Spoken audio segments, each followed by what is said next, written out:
que yo quisiera hacer ahora es hablar acerca de cómo nos planteamos un mundo en el que haya muchas cosas que quisiéramos hacer, pero no el suficiente dinero. Nosotros pensamos que lo que tenemos que hacer es pensar dónde vamos a marcar la diferencia. No es muy complicado y lo que voy a decir tampoco es complicado. El argumento no lo es tampoco. Podemos decir que es básicamente sentido común. ¿Cómo hacer todo lo mejor posible? ¿Cómo hacer el bien? Bueno, pues tenemos los famosos ODS. Todos los gobiernos del mundo se han comprometido. 193 países se comprometen desde el 16 hasta el 30. Ese es el límite temporal. ¿Y qué promete? Pues básicamente se lo promete todo a todos, en todas partes, en todo momento. Así que no nos sorprende pensar que, por supuesto, hay muchos objetivos. 169. Hay muchos cientos de promesas. Acabar con la pobreza, conseguir sistemas de protección social, acabar con el hambre y conseguir manzanas orgánicas, acabar con las enfermedades contagiosas y también conseguir que no se abuse ya de las drogas ni del alcohol. O sea que muchas promesas, muchas, y algunas de ellas están fenomenal y se pueden conseguir, pero otras, lo del abuso del alcohol, pues es que no sabemos cómo hacerlo. Estaría bien, lo prometemos. Y luego también vamos a corregir todo lo de la guerra, las enfermedades crónicas, la educación, la desigualdad, trabajos para todos, turismo sostenible, vivir en armonía con la naturaleza, tener más parques urbanos para los discapacitados y muchos más objetivos. Y desde luego no hay tiempo para leer el documento entero, es un documento larguísimo. Y bueno, derrama buenas intenciones, pero claro, no lo estamos consiguiendo.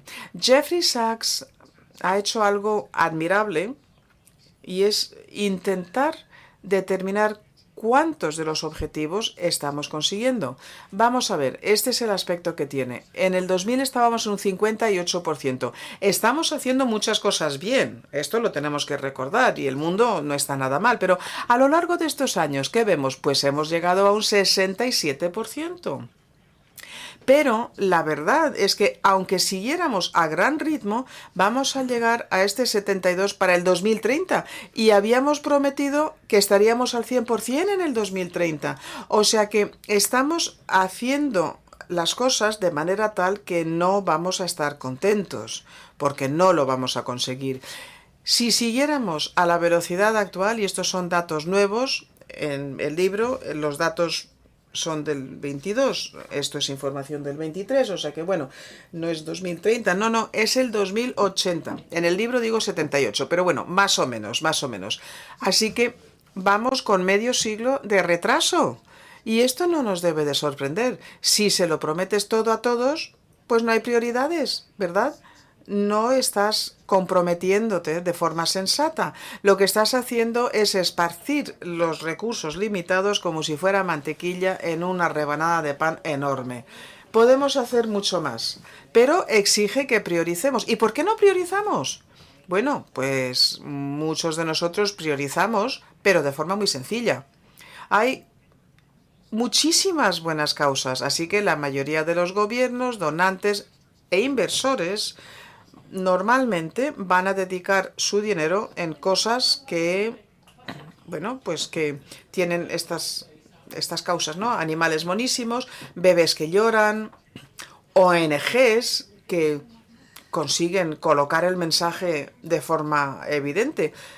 Pero no es así como deberíamos de priorizar. Podemos priorizar mejor. Así que lo que voy a comentar ahora y lo que comento en el libro, y espero que leáis el libro, aunque ya hayamos contado cuál es el final del mismo, spoiler, pues hay muchas cosas. Quería decirlo. Yo trabajo con una organización que se llama el Copenhagen Consensus. Llevamos priorizando 20 años. Básicamente estamos preguntando el siguiente dólar o libra o lo que sea, esa unidad, esa divisa, ¿dónde vamos a conseguir el mejor resultado? Trabajamos con 300 economistas fantásticos, incluidos 7 premios Nobel, y trabajamos, hemos visto que la metodología funciona en todos los países que aparecen en pantalla. Lo hacemos pensando en el clima, la salud, y trabajamos con la ONU para buscar los mejores objetivos, pero la ONU no nos hizo caso, y esto es lo que pasa cuando no nos haces caso. No creo que vayamos a leerlo todo, pero sí que hemos estudiado para ver cuáles son las ventajas de lo que se podrían hacer en el mundo en el 15, y básicamente lo que vemos es que a más larga la línea, más impacto. O sea que es importante. Largo bien, corto no tan bien. Esto es lo que decíamos. Y este es el punto de salida para este libro que tenemos aquí hoy. Básicamente lo que hemos hecho es repasar todas las soluciones que se comentan en los ODS, y junto con los grandes economistas del mundo, hemos estudiado todos los objetivos para ver aquellos lugares del mundo donde vamos a conseguir hacer el bien de la mejor manera posible. O sea, cada euro gastado, por lo menos consigues 15 euros de bien. O sea, 15 veces las ventajas o más. Y de esto hablamos. Estos son los resultados. Y esto es la versión española en la 47, página 47. Y aquí, si tienes esto, con esto tienes suficiente, ¿no? Por lo menos para pautar la información. A lo mejor queréis más información para ver cómo hemos llegado. Pero estos son las 12 actividades: tuberculosis, salud materno-neonato, malaria, nutrición, enfermedades crónicas, inmunización, educación, I+D agrícola, aprovisionamiento público, seguridad en la tenencia, comercio, migración cualificada, vidas salvadas. 4,2 millones. No todo lleva una ventaja económica, pero todos sí que tienen costes, porque lo que estamos haciendo es ver cómo gastar dinero y hacer las cosas bien. Hay algunas cosas que no exigen mucho dinero, pero la mayoría sí. Así que esto es el coste total. Me voy a referir a esto. Pero claro, también hay un coste no financiero. O sea, si tú le dices a una mamá que lleve al niño a que le vacunen, necesitan por lo menos medio día para ir al médico con el bebé. A lo mejor tienen que tomar un autobús y tienen que pagar y les cuesta no trabajar ese mediodía. Eso es un coste. Pero no es un coste que nosotros tengamos que cubrir. Así que estos son los costes no financieros. En total, hemos visto que todas estas promesas van a costar 41.000 millones de dólares. Voy a hablar en dólares, pero dólar, euro, misma cosa. Así que 41.000 millones, de los cuales 6.000 millones no son financieros. Así que necesitamos 35.000 millones de dólares todos los años. Yo no los tengo. Y creo que ninguno de ustedes. No me han dicho que aquí haya alguien que tenga 35.000 millones en la cuenta. Si los tenéis, aquí estoy, por favor, os espero después de la charla. Pero bueno, el sistema internacional, 35.000 millones. Es tremendo, pero no es mucho. No es mucho en el sistema internacional. Y lo importante es que vamos a salvar 4.200.000 vidas al año. Y la parte más pobre del mundo va a ser más rica, y la cantidad es de 1 billón, pero 1 billón de los billones. O sea que 41.000 millones de inversión representan más de 4 millones de vidas salvadas y 1 billón. O sea que si lo hacemos bien, vamos a conseguir un resultado fantástico. Y de verdad, estaba yo intentando hablar de esto antes. Esto no es tremendamente difícil. Si falta dinero, ¿cómo lo vamos a conseguir? Vamos a ver un análisis coste-beneficios. Algunas cosas pequeñitas consiguen grandes resultados, algunas cosas poca ventaja y muy caro. Y luego hay muchas cosas que no sabemos cómo corregir, cómo arreglar, cómo retocar. Y si este es el mundo, yo tiendo a ser la persona que dice, ¿por qué no hacemos esto de aquí arriba primero? ¿Por qué no hacemos lo inteligente primero? En vez de hacer las cosas tontas o las cosas que no sabemos. De nuevo, no estamos hablando de neurocirugía, pero esto es lo que dice el libro. Ahora me gustaría hablar acerca de 3 buenas ideas. 3 ideas que nos ayudarían. Son 3 asuntos. Podríamos hablar de los 12, pero no tenemos toda la noche y además no me dejarían que hablara durante toda la noche. Pero si hay alguna pregunta, tendremos tiempo para preguntas. Voy a hablar de educación y de salud materno-infantil y voy a hablar de la tuberculosis. Vamos con la educación. Todo el mundo está de acuerdo en que la educación es importantísimo. En España, en países ricos, en todos los países del mundo. Estos son los autores, o sea que yo solo voy a decir, yo no es que sea muy listo, es que trabajo con gente listísima. Yo soy una especie como de muñeco parlante. Estas son las mentes brillantes. Noam Angst, de Oxford, educación, y él y muchos nos señalan que estamos en plena crisis de aprendizaje. Los niños del mundo ahora mismo están escolarizados, pero aprenden muy poquito.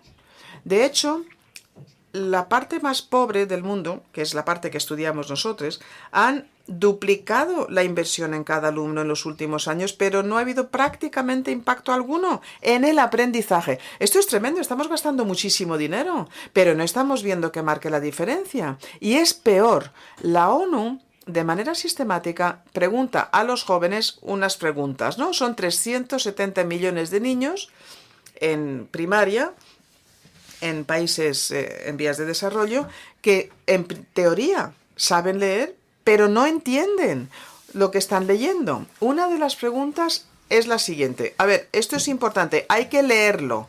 Si lo digo en voz alta, no funciona. Tenéis que leerlo. Preguntamos a estos niños de 10 años que lean esta frase.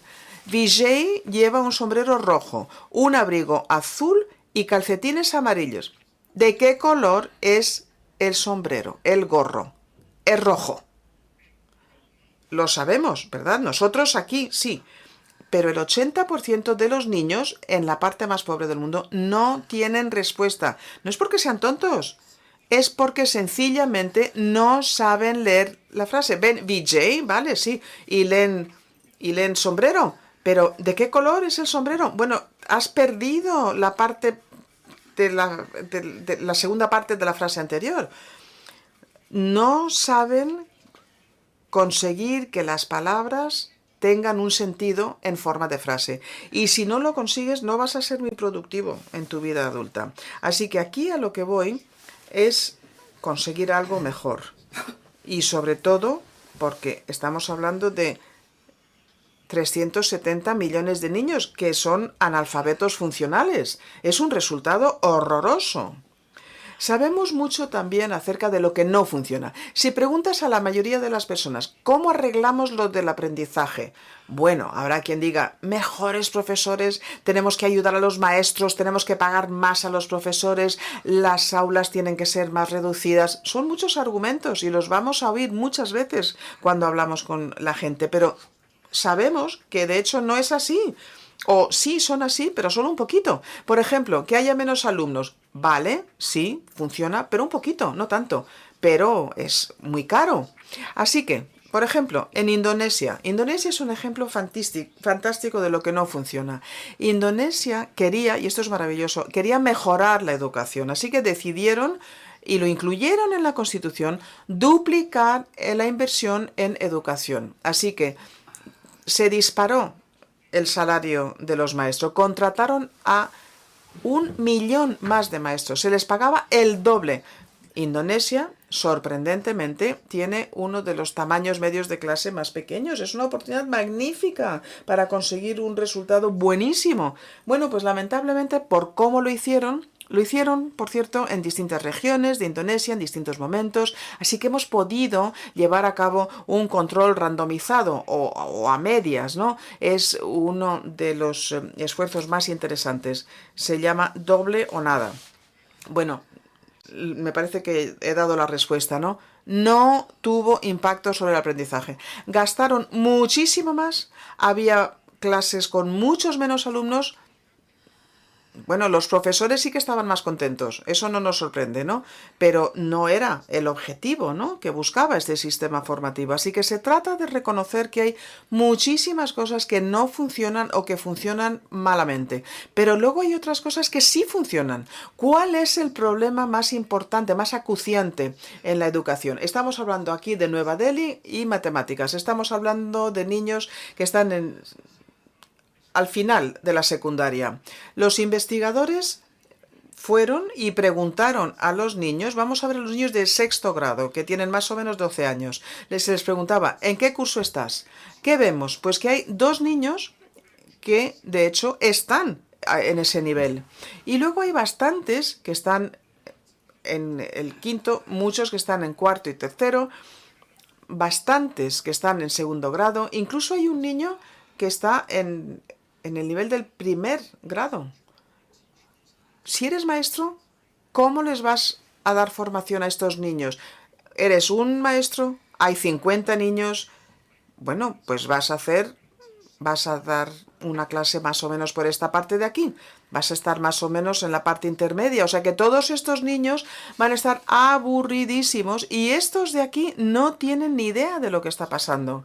O sea que la mayoría de los niños sencillamente pues no lo pillan por una razón muy evidente. Si todos los niños de 12 años están juntos en un aula, pero son muy distintos, no estás llegando al nivel de cada uno de ellos. Y lo que nos dicen los expertos es que hay que enseñar a los chicos a su nivel. El problema, y por cierto, por eso reducir el tamaño de la clase no funciona. Si tuvieras el 50% de niños y niñas sería el mismo problema. Es que tienes que llegar a que a un niño por clase antes de tener efecto, pero afortunadamente hay otra manera de dar clase a cada niño a su nivel. Colócales ante un tablet con un software formativo, pedagógico, 1 hora al día. Este software pedagógico rápidamente va a determinar en qué punto está ese alumno y le va a empezar a dar clase a su nivel. Y esto quiere decir que de pronto van a aprender muchísimo mejor. Y como es 1 hora al día, puedes compartir ese tablet entre muchos niños, así que va a ser menos caro. Y también si les das el tablet, ¿qué van a ver? Van a ver los dibujitos. O sea que lo que hacemos es que nos cercioramos de que sea una herramienta pedagógica. Si esto es lo que hacemos, vamos a conseguir un impacto fantástico. ¿Cómo de fantástico? Pues resulta que si lo haces por cada alumno, imaginemos una jornada escolar de 8 horas. 7 horas van a ser lo de siempre, aburrido, no vas a aprender mucho, pero 1 hora al día vas a estar con tu tablet y vas a aprender muchísimo. Y si esto lo haces a lo largo de un año escolar completo, resulta que esto va a costar unos $31 por niño por año. Pero lo bueno es que al final del año vas a haber aprendido 3 veces lo que hubieras aprendido. Normalmente te hubiera llevado 3 años a aprender. A ver, no es que estemos consiguiendo que sean todos Einstein, no. Porque 3 veces mejor tampoco es fantástico, pero es muchísimo mejor. Y resulta que esto va a representar que cada uno de estos niños va a ser más listo, por tanto más productivo como adulto, y a lo largo de su vida adulta van a poder ganar un dinero que sea el equivalente de $2.000 más de ingresos. O sea que una inversión de $31 va a conseguir $2.000 de bondad. Es una idea buenísima. Así que resultados básicos que estamos viendo. Aprender de acuerdo con el nivel, con tecnología, como decía antes, es decir, darles la tablet a los niños 1 hora al día con software pedagógico. Y se puede hacer de forma más barata, además, porque claro, el tablet, la luz, esto es difícil y esto es caro. Así que hay una alternativa y es sin tecnología. Pradham, que es una ONG en la India, de hecho lo hace sin tecnología. Sencillamente ponen a prueba a los niños 1 vez al año, les hacen un examen y durante 1 hora al día, y perdón, no quiero ser grosero, a los chicos más tontos les pasa, o más lentos les pasan a una clase, a los de intermedios en otro sitio, y bueno, acabas teniendo a niños de 6 años y de 12 años, hay algún asunto social que resolver, pero es mucho más barato. O sea, los más aventajados están juntos, divides las clases por niveles. Hay otra fórmula, es la pedagogía estructurada. Sabemos que la mayoría de los maestros en países pobres son solo un poquito más cultos que los niños y muchos de ellos no tienen ni idea de lo que es la pedagogía. Y en los países pobres se encuestó a los maestros y decían que las clases muchas veces pues se llevaban a cabo sin planificación prácticamente. Sabemos que hoy, cuando enseñamos las matemáticas, enseñamos de una manera, ahora hemos aprendido lo que teníamos que aprender, pero el 40% de los maestros pues ni siquiera introducen el concepto, y esto no ayuda cuando estamos hablando acerca de cómo subdividir. Ay, perdón.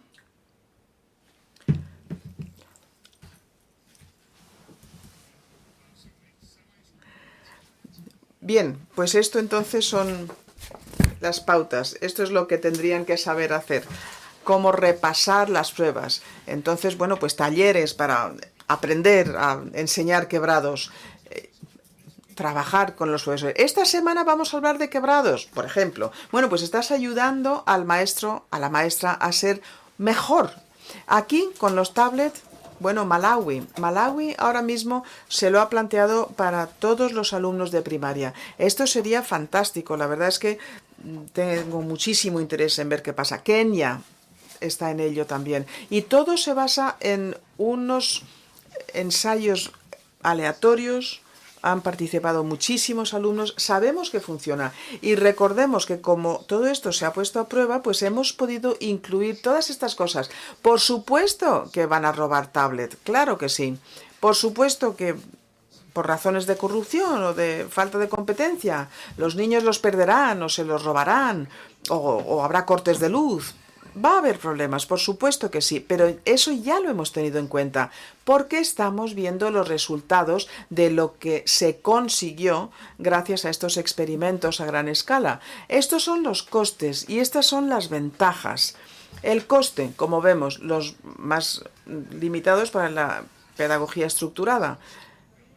La ventaja, el valor descontado de todas las ganancias futuras. O sea que prevemos que estos chicos ganen $10.000 más, pero recordemos que esto es a lo largo de 50 años, muchas décadas a futuro, o sea que hoy este dinero vale mucho menos, a lo mejor son 935, o sea que si gastas $9, pones $9, consigues 900 de bondad y esto te da una ratio de 105.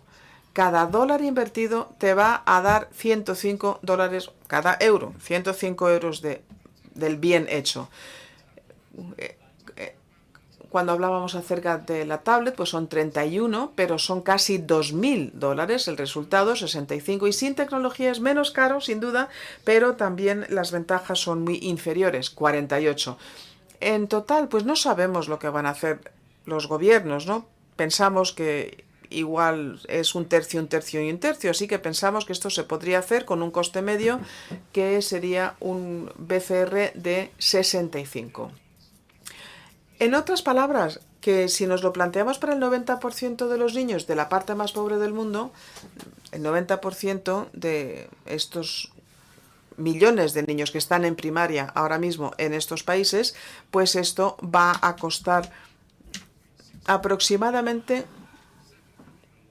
8.000 millones de dólares, pero ese bien hecho, pues van a ser más de 559.000 millones de dólares.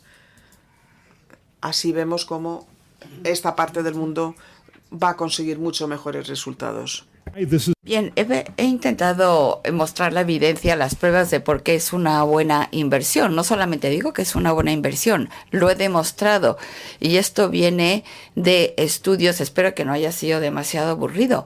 Pero lo bueno de esto es que una vez que personas muy inteligentes han trabajado en este estudio, simplemente podemos decirle a la gente, fijaros en esta cifra. Si gastáis dinero en educación de forma inteligente, con esas dos formas que acabo de describir, cada euro que gastes te va a dar 65 euros de beneficio social. No hay que leer el libro, ni los documentos, ni entender todo lo que he explicado. Pero es una magnífica inversión. Esto es lo que deberíamos de hacer como civilización. Y esta es la verdadera ventaja de este tipo de enfoque. Y ahora les voy a mostrar uno más porque veo que le he dedicado demasiado tiempo. al primer punto. Así que vamos a hablar de la salud materna y neonatal. Esto era algo muy importante para mí porque yo jamás me di cuenta de que el dar a luz es muy, muy peligroso para la mayoría de las personas en la parte más pobre del mundo. El día más peligroso de su vida es el día que dan a luz.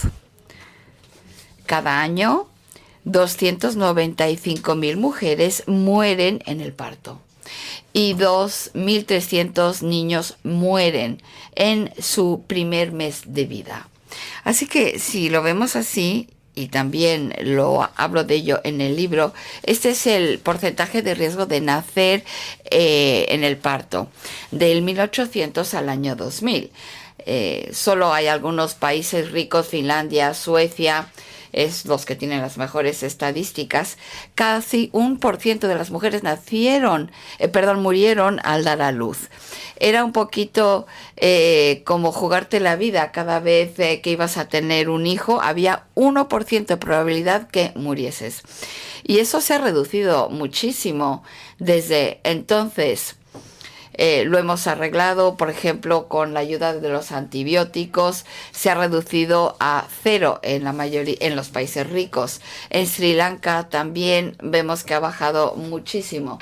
Pero sigue habiendo muchos países que todavía no han llegado a esas buenas estadísticas. Y sí, en la mayoría de los países está bajando, como en India, pero siguen muriendo muchas mujeres. Aún sí. Cumplimos con las promesas que hemos hecho. También la mortalidad infantil, estas son cifras globales. En el primer mes, 1 de cada 5 niños solían morir. Ahora esa cifra ha bajado muchísimo, pero todavía no hemos cumplido con las promesas que habíamos hecho. Este es un gran problema y uno que se puede solucionar muy fácilmente. Nosotros trabajamos con la OMS, con el modelo de la lista.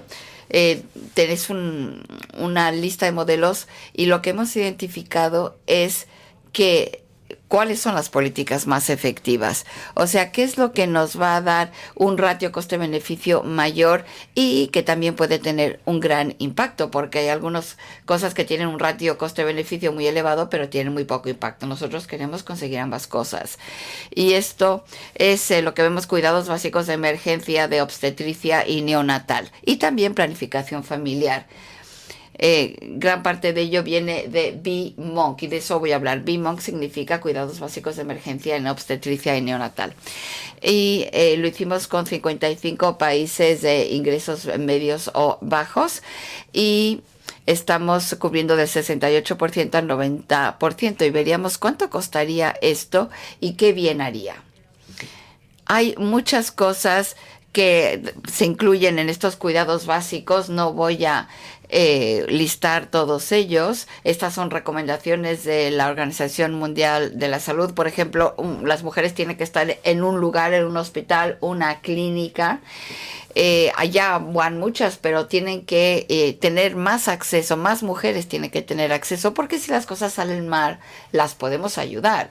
Pero se pueden hacer muchas cosas más. Por ejemplo, tener desinfectantes, algo muy sencillo, ¿no? Nos imaginaríamos que esto es evidente en un hospital, pero no lo es. El 20% de todas las instalaciones médicas del mundo no tienen desinfectantes, no siempre en los mismos sitios. Algunas veces no lo tienen, nadie ha pensado en comprarlo. Y claro, hay más infecciones. Les voy a enseñar una cosa de esta lista, que es resucitación de los recién nacidos. Una cosa que desconocía es que la asfixia al nacer, o sea, el no poder respirar al nacer, es un tema gravísimo. Más de 700,000 niños mueren por ello todos los años. Y este es un problema que, bueno, hay que ayudar a los niños que no pueden respirar naturalmente al nacer. En Europa, el 5% de los niños en Europa necesitan. 1 de cada 20 niños al nacer no respiran. Y entonces hay que darles oxígeno.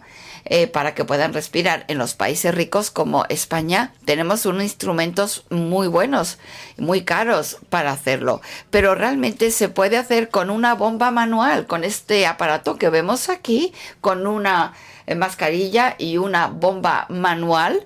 Así de sencillo se puede solucionar. Si una mujer tiene a un hijo que no puede respirar al nacer, con este simple aparato el niño puede sobrevivir. Si no lo tenemos, morirá seguramente y solo cuesta $65. Si se utiliza 25 veces, que es una estimación razonable de las veces que se puede utilizar a lo largo de 3 años, y sumamos el trabajo del trabajador sanitario, pues costaría $5 salvar una vida. No digo que empiecen una campaña para financiarlo, no es lo que necesitamos, no es solamente esto que es necesario, sino que todas las instituciones estén mejor financiadas, tener mejor trabajadores, más desinfectantes y más aparatos de este tipo para que cuando las mujeres vayan a dar a luz pueda sobrevivir el bebé si tiene problemas. Y entonces los costes por año, o sea, establecer los hospitales o clínicas con todo lo que necesitan, costaría 2.700 millones más al año.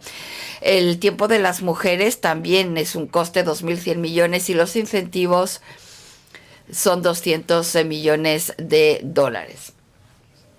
Estos son los costes, no es demasiado. 5.000 millones de dólares sería el coste total anual, pero las ventajas serían salvar 166.000 madres, el valor de eso son 32.000 millones, salvaría 1.200.000 niños con un valor de 482.000 millones, y el dividendo demográfico, ahora sobreviven los niños y por lo tanto tenemos más capital para dejar a cada hijo. Esto quiere decir que se crece más rápidamente, es lo que ha estado haciendo China en los últimos 20 a 30 años. Menos hijos, mucho capital, mucho movimiento económico y se crece el país más rápidamente. Pero sería un dividendo demográfico de 41.000 millones de dólares. Beneficios totales, 559.000 millones de dólares. O sea, si dividimos esas dos cifras, nos da un ratio coste-beneficio de 114. Cada euro gastado nos va a dar 114 euros de beneficio social. Esto no es algo muy complicado. Podríamos salvar muchísimas vidas y podríamos hacer que los niños fueran más productivos, por lo tanto sus sociedades serían más ricas en el futuro si hacemos estas cosas tan sencillas y básicas. No voy a hablar de la tuberculosis. Simplemente les voy a enseñar rápidamente las diapositivas, pero en fin, básicamente es la misma conclusión. Por muy poco dinero, por 6.200 millones de dólares, podemos hacer un gran bien erradicando la tuberculosis. Es lo mismo que dijimos antes, 46 veces es el retorno de la inversión. Y tenemos 12 políticas fantásticas con evidencia de que si gastamos dinero en ellas podemos hacer un gran bien a la sociedad. Esta tabla está en la página 47 de la versión española. Esto es lo que todo el mundo tiene que saber, que estas 12 cosas pueden, por 35.000 millones de dólares, se pueden evitar muchísimas muertes y se puede ahorrar muchísimo o conseguir mucho en ventajas sociales. Es fantástico. Así que 35.000 millones de dólares, por eso podemos salvar 4.200.000 millones de vidas todos los años. Así que mi mensaje aquí y el mensaje que ustedes espero que transmitan a los demás es que hagamos lo que hagamos, esto hay que hacerlo antes. Gracias.